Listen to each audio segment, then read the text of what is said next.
राज्यासह संपूर्ण नाशिक जिल्ह्यामध्ये काल मतदानाची प्रक्रिया पार पडली आहे आणि आता संपूर्ण दिलेल्या मतदारांचा कौल मतपेटीत बंदिस्त झालाय।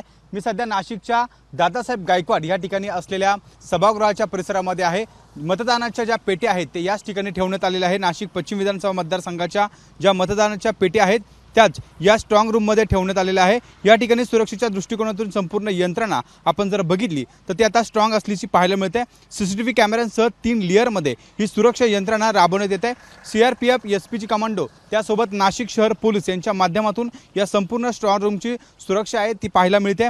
एकंदरीत नाशिक जिल्ह्यात 15 विधानसभा मतदारसंघामध्ये काल मतदानाची प्रक्रिया पार पडली आहे आणि यानंतर अनेक उमेदवारांचं भवितव्य हे आता मतपेट्यांमध्ये कैद झालंय। एकंदरीत या संपूर्ण पेट्या नाशिकच्या दादासाहेब गायकवाड सभागृह या ठिकाणी ठेवण्यात आलाय आणि या स्ट्रॉंग रूमच्या आजूबाजूला जर बघितला तर आपल्याला नाशिक शहर पोलिसांचा चोख बंदोबस्त पाहायला मिळतोय।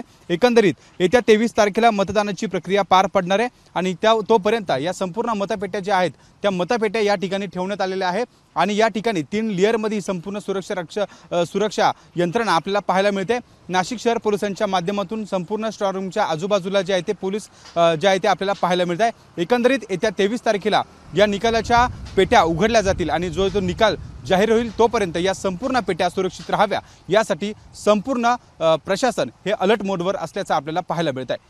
कॅमेरामन मयूर बारगजेसह शुभम बोडके, एबीपी माझा, नाशिक। एबीपी माझा, उघडा डोळे बघा नीट।